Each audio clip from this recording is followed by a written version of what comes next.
자, 조지훈의 시 산상의 노래입니다. 자, 조지훈은요, 총무파의 한 사람이죠. 총무파에 해당되는 사람이 조지훈, 박두진, 그 다음에 박목월, 뭐 이런 사람들이 있어요. 여기 이렇게, 예, 이렇게 있는데, 자, 이 사람들이 사실은 뭐냐면, 이게 해방의 감격을 노래하는 시거든? 근데 사실은 이 사람들이 해방의 감격을 노래할 자격이 있나라는 생각이 저 개인적으로 듭니다만. 왜냐면은 뭐 박목월의 나그네, 뭐 윤사월, 우리 연계 작품이죠. 박두진의 시도 마찬가지고요. 조지훈의 시도 마찬가지고 얘네들은 다 뭐냐면 해방 이전까지는 결국 뭐냐 현실 문제에 관심 두지 말고 그냥 우리끼리 그냥 자연과 친하게 살자 뭐 이런 식의 시를 썼던 거예요. 근데 해방 득 되자마자 어우 감격스러워라 뭐 이런 시를 썼던 거죠. 그 대표적인 작가가 누구냐? 박두진이에요. 그러니까 박두진의 해야 소설아 해야 소설아 뭐 이런 말 있지 않습니까? 향현, 뭐 어서 너는 오너라, 청산도 뭐 이런 유와 괴를 같이 하는 시가 바로 이 조지훈의 산상의 노래입니다. 그러니까는 시 제목으로 따지면 산 위에서 노래하고 있어요. 뭐 이런 얘기가 되지만 이 산상의 노래는 본질적으로 해방의 감격을 노래하고 있습니다. 너무 이게 뭐라 그럴까? 우리가 보통 감격이든 슬픔이든 간에 감정이 고조된 상태에서 시를 쓰면 그건 별로 좋은 게 아니에요. 그러니까 감정이 고조된 게 아니라 감정이 어느 정도 절제돼야지 이미지도 세련되게 만들어지고 읽는 사람도 공감하게 되고 뭐 이런 류의 작품들을 맡게 되어 있거든요. 근데 산상의 노래든 해든 뭐든 간에 감정이 격앙돼 있다고 해요. 이제 영탄법과 열거법이 사용되고 있다는 점이 이제 특징이고요. 산상의 노래는 그 정도까지는 아니고 그나마 이거는 시가 조지훈이 박두진과 시를 잘 쓰거든요. 그러니까 시가 세련돼 있긴 하지만 그 길이에 비해서 주제의식은 그닥 타당하지가 않습니다. 그래서 여기 보시게 되면 요거는 결론은 이 긴 시 중에서 결론은 뭐냐면은 힘들었는데 해방이 되니까 기쁘다. 이게 주제가 돼요. 알았죠? 예. 자, 시를 한번 보면서 설명해 드릴게요. 자, 높으디 높은 산마루. 자, 낡은 고목에 못 박힌 듯 기대어 뭐 이런 말이 나오잖아요. 근데 여기서 보게 되면 높으디 높은 산마루가 나오는데 이게 이제 뭐냐면 조국입니다. 낡은 고목에 못 박힌 듯 하고 나는데 낡은 고목이란 말이 나오잖아요. 그러니까 이게 못 박힌 듯 나오고 근데 낡은 고목이나 이런 게 나오면 이거는 결국 뭐냐면 이제 좀 이따 죽을 거잖아요. 그러니까 소멸 이미지에 해당됩니다. 그러니까 소멸 이미지니까 당연히 뭐가 되냐면 시련이라든가 고통에 해당이 되겠죠. 못 박힌 듯이 하면 꼼짝 않고라는 이야기입니다. 결국 이건 뭐냐면은 고정 이미지입니다. 일반적으로 우리가 옆에 쓸까요? 고정 이미지가 있고 유동 이미지가 있어요. 그런데 일단은 고정 이미지는 플러스로 많이 사용됩니다. 그래서 안정, 정착, 의지 뭐 이런 걸 많이 사용되고요. 거기에 비해서 유동 이미지는 이제 뭐냐면 여기에 대해서 유동 이미지는 부정적인 의미에서 뭐냐면 방황, 고뇌 뭐 이런 것들을 많이 사용되고 있어요. 고뇌, 뭐 유랑, 불안 뭐 이런 의미로 많이 사용되고 있거든요. 근데 이게 고정 이미지가 이제 부정적인 의미로 사용되게 되면 이게 뭐가 되면 억압이 돼요. 그리고 유동 이미지가 긍정적인 의미가 되면 자유가 되는 거죠.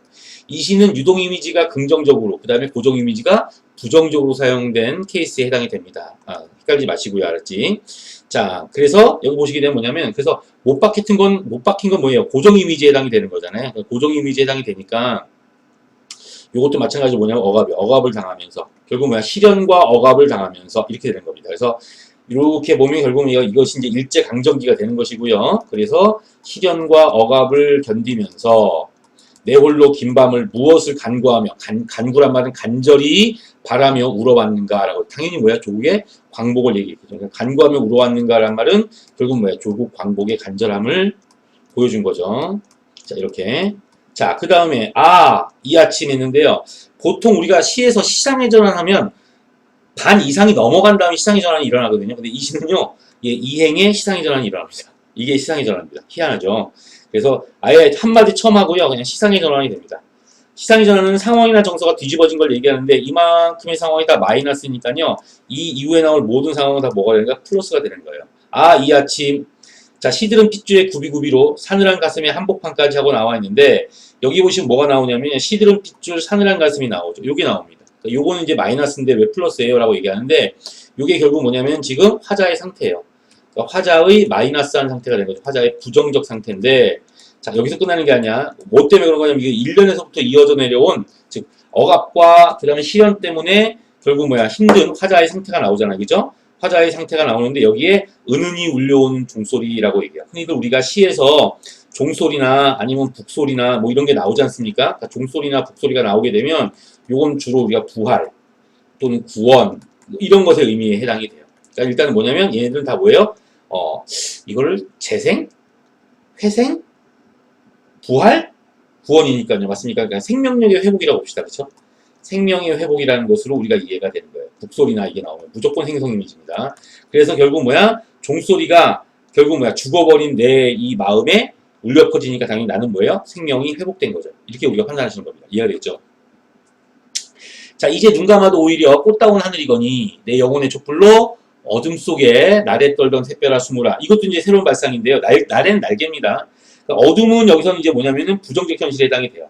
그잖아, 그지? 이렇게 되는데 문제는 뭐냐? 샛별아 숨으라라고 돼 있잖아. 이 샛별이 결국 뭐가 되냐면요. 이 샛별은 천상 이미지도 되고요. 그렇죠? 새벽별이니까 생성 이미지도 됩니다. 천상 이미지도 되고 그 다음에 뭐냐면 생성 이미지도 됩니다. 그러니까 천상 이미지일 경우는 이상, 즉 광복의 실현을 얘기하겠죠. 생성 이미지가 뭐예요? 희망, 이런 게 되는 거예요. 광복에 대한 희망이 되겠죠. 근데 선생님 왜 숨어야 돼요? 라고 얘기하는데 이 얘기는 왜 하냐면요. 어차피 이 별은 어둠 속에서 빛나는 거예요. 그러니까 별이 숨으라는 말은 뭐야? 아침이 됐기 때문에 즉 뭐야? 부정적 현실로서의 어둠의 종식을 의미하는 거죠. 그러니까 결국은 뭐냐? 이 개념이 의미하는 건 결국 뭐냐면요. 일단은 뭐예요? 얘가 어둠이에요. 어둠에서 뭐예요? 샛별이에요. 그 샛별에서 어디로 이어지는 거예요? 숨어. 이게 되는데 이 숨어 여기서부터 여기보다 먼저 가야 되는 게 뭐냐면요. 아침이죠. 아침이 되고요. 아침이 되면 뭐예요? 숨어야 돼요. 이게 도대체 뭔 소리냐? 자 보십시오. 우리가 판단할 때 이런 얘기가 될 수 있는 겁니다. 어둠은 뭐예요? 실현이죠. 부정현실 실현입니다. 그러니까 여기서 뭐야? 희망이 나와요. 그러니까 이 실현 속에서 오히려 실현, 즉 부정적 현실 속에서는 긍정적 현실에 대한 희망이 더욱더 빛을 발해야 하지만 이미 아침이 왔어요. 다시 말해서 뭐냐면 희망이 실현됐어요. 희망이 실현이 된 거죠. 희망이 실현됐습니다. 그럼 결국 뭐냐면 이제 더 이상 희망은 필요 없죠. 희망은 더 이상 필요 없는 거예요. 그러니까 숨어야 되는 거죠. 이런 발상이 나타나는 거죠. 그래서 샛별이 숨으니까 부정적 아니야? 자, 헷갈리지 마시기 바랍니다. 아셨어요? 예. 자, 환히 트이는 이마 위 떠오르는 햇살은 자 10월 상달에 꿈과 같구나 했는데 이 10월 상달이란 말은 굳이 얘기하면 뭐냐면 10월 상순 정도를 얘기하는 거예요. 우리가 음력 10월 상순입니다. 그러니까 음력 10월 상순이니까 11월 정도가 되겠죠. 근데 이게 보통 우리가 그 24절기 중에서 가장 뭐냐면 신성하고 풍요로운 시간이 음력 10월 달이라고 합니다.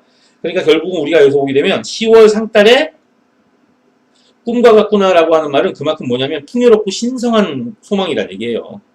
여기서는 풍요로움, 신성함을 담고 있는 꿈이 되는 거죠. 그러니까 결국 훤히 트이는 이마 위에 떠오르는 햇살, 조국의 해방은 신성하고 풍요롭다 이렇게 판단하는 거죠. 이해가 됐습니까? 같구나라고 되는데 고나라고 되는데 뭐뭐 하는 구나는 감탄형 종교럼이 해당이 되고요. 따라서 기법상으로도 영탄법이 사용되는 거예요. 이렇게. 물론 그 맨 처음에 1년에서도 뭐 들어왔는가라고 나와요. 울어왔는가라고 나와 있잖아요. 그럼 여기도 마찬가지로 뭐가 되냐면 이거는 영탄법은 아니고 서리가 되고요. 영탄적 어조가 사용되는 거겠죠. 영탄법하고 영탄적 어조 달라요. 얘라. 자 이렇게 우리가 판단하는 거고요. 자 메마른 입술에 피가 돌아 오래 잊었던 피리의 가닥을 더듬노니 이런 말이 나오죠. 이것도 어떤 형태냐면요. 잘 보시기 바랍니다. 기본적으로 자 보시기 바랍니다. 떠오르는 햇살이 나오고요. 상승 이미지에 해당이 돼요. 상승 이미지는 이제 기대와 희망이 되는 겁니다. 그쵸? 이 희망이 결국 뭐냐면 신성함과 풍요로 이어지게 되고요. 메마른 입술이면 뭐가 되냐면 소멸 이미지가 됩니다. 이게 뭘로 됩니까? 피가 돌아 있으니까 뭐가 돼요? 생성 이미지로 바뀌게 되는 겁니다. 이렇게. 이 시는 다 관습적 이미지 투성인 거예요. 알았죠? 오래 잊었던 피리의 가닥을 더듬노니 라고 되어 있는데 이 사람이 피리 부는 사내는 아니고 이 시의 화자가 뭐냐면 시인인 거죠. 근데 시인으로서 다시 뭐야? 창작을 시작한 겁니다. 남들이 보면 일제강점기 때 창작 안 한 줄 아는데 이 사람 창작했어요. 저 웃긴 놈이네요. 그죠? 예, 이렇게 판단하시면 되는 거죠. 오케이?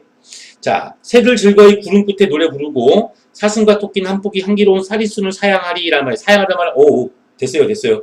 안 할래요. 뭐 이런 것들을 의미하는데 왜 사양할까? 이런 얘기가 되는데 뭐냐면 결국 뭐냐? 새들 즐거이 구름 끝에 노래를 부르고 사슴과 토끼는 서로 사슴이 토끼한테 야, 이 풀 네가 먹어. 토끼가 아니야, 너 먹어. 나 괜찮아. 이렇게 사양한다. 그러니까 여기서 사양한다는 말은 일종의 양보한다는 말로서 어떤 개념으로 판단하는 거냐면요. 일종의 공동체가 되는 거예요.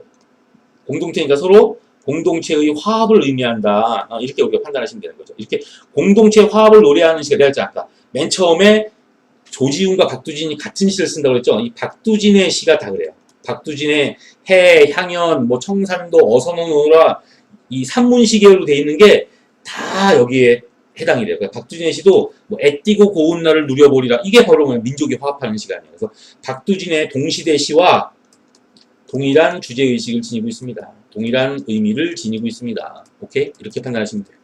오케이? 거기도 꽃도 새도 짐승도 한자리에 앉아 워이 불러 한자리에 앉아 애띠고 고운 날을 누려보리라. 박두진의 해거든요. 똑같습니다. 알았죠? 네, 이해가 되셨어요? 왜 내 손이 이렇게 크게 보입니까? 잘 봐봐. 이렇게 되고요.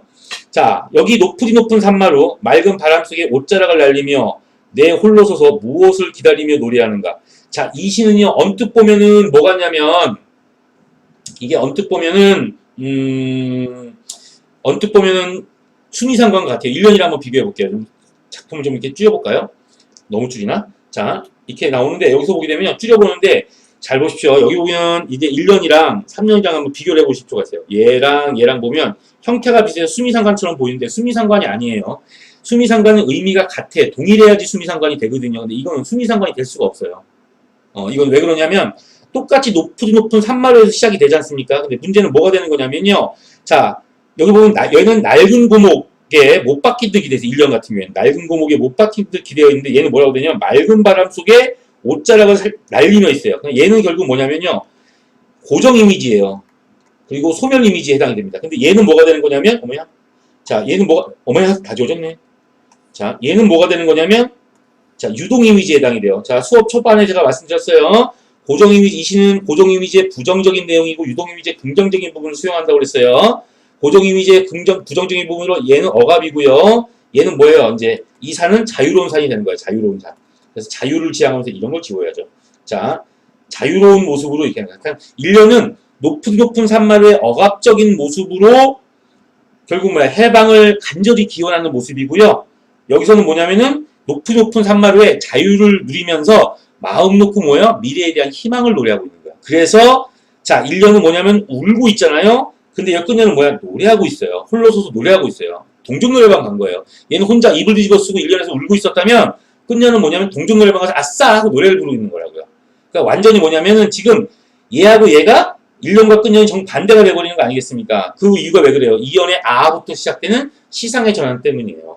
이해가 되시겠어요? 그래서 고정 억압이고 얘는 울음으로 지속되고 울음이 되고 있고 얘는 뭐예요? 노래가 되고 있는 겁니다. 그러니까 일단 기대하는 바가 달라요.